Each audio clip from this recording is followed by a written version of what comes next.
Hello and welcome to this video.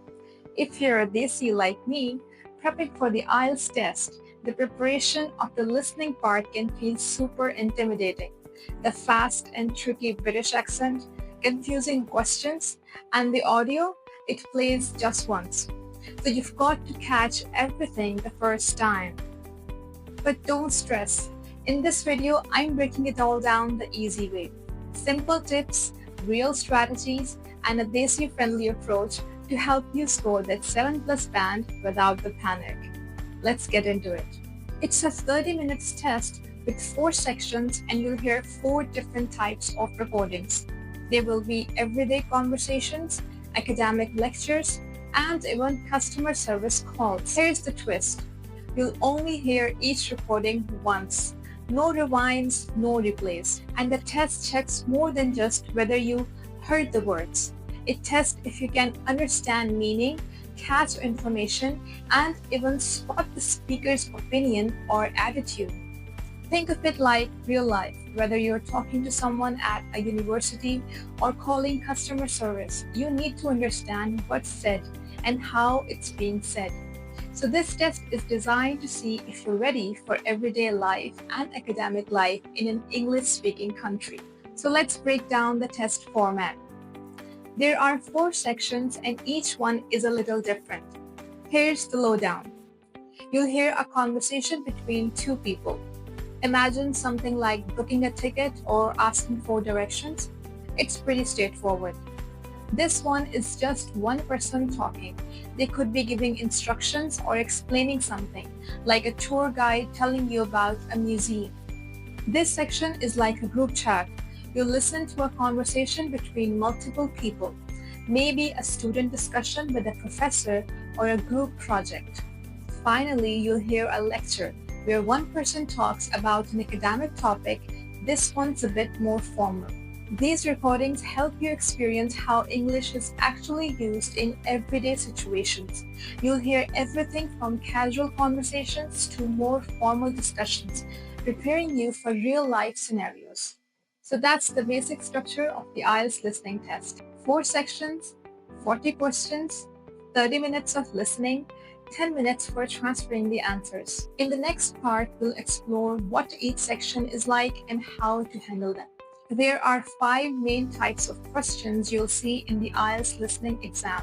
Matching, fill in the blanks, map or diagram labeling, multiple choice, and short answers. First, we have matching. You'll listen to people talking and match names or items to specific details. It's all about catching who says what.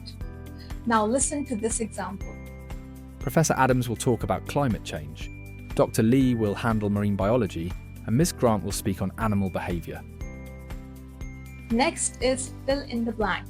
You'll hear a conversation or a monologue and fill in the missing information like dates, places, or numbers. Simple details but easy to miss if you're not paying attention. Look at this example. The conference will begin at 10 a.m, followed by a lunch break at 1 p.m. Then there are maps and diagrams. You listen to someone describe a layout or give directions, and you'll need to label the map or diagram correctly. Just follow the flow. Here's an example.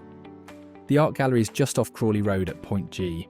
The craft market is next to it at H, and the war memorial is at the top right corner of the gardens, marked I.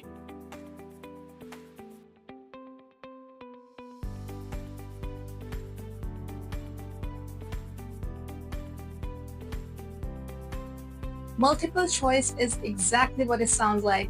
Listen, read the options, and choose the best answer. Sometimes tricky, but totally doable with practice. Check out this example. The museum is open from 9 a.m. to 6 p.m. on weekdays, but it closes an hour earlier on weekends. Finally, we have short answer questions. You'll be asked something about what you hear, and you'll need to answer it in just a few words. Usually 3 or fewer, so listen carefully. Check out this example. The museum opens at 9 a.m. and closes at 5 p.m. every day, except Sunday when it opens an hour later. The scoring system in the IELTS listening is very straightforward. You'll get 40 questions in total. Each correct answer gives you 1 point. That's it. Your final band score is based on how many answers you get right. If you're aiming for band 9, you need to get almost everything right, at least 39 out of 40 questions. For band 8, try to hit 35 to 36 correct answers. If band 7 is your goal, aim for around 30 correct answers. The more you practice, the easier it becomes to reach your target. And now that you know how many answers you need, it's easier to track your progress. The more listening practice tests you'll take, the easier the real test will feel. Search for IELTS listening practice tests on Google or use trusted resources like the British Council. Most of the accents used in IELTS listening audios are British, so start getting used to it. Use platforms like BBC Learning English and understand the key differences between British and American English. As soon as the audio begins, quickly read the upcoming questions. It gives you a clear idea of what to listen for and helps you stay focused during the recording. Spelling matters. If your answer is spelled incorrectly, it will be marked wrong, even if the rest is correct. So always double check your spellings. After reading the questions, highlight or underline the keywords. For example, if the question is asking for an address, listen closely to the words like street or road. Speakers often include distractors. Distractors are bits of information that are meant to confuse you.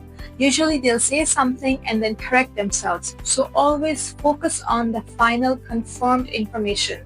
That's the correct answer. In multiple choice questions, the words in the options are often different from what you hear in the audio. For example, the question might use the word buy, but in the audio they might say purchase or get. Learn to recognize these synonyms. If you miss one answer, don't panic and don't waste time.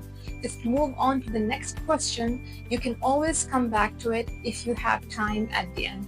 Remember, you only get to hear the recording once. If you miss something, don't dwell on it. Stay calm and move forward to the next answer. There is no negative marking in IELTS listening test. If you are not sure about an answer, just make your best guess. You won't lose mark for incorrect answers, so never leave a question blank. That's it for today. If you found this video helpful, do give it a like, share it with your friends, and subscribe for more IELTS tips.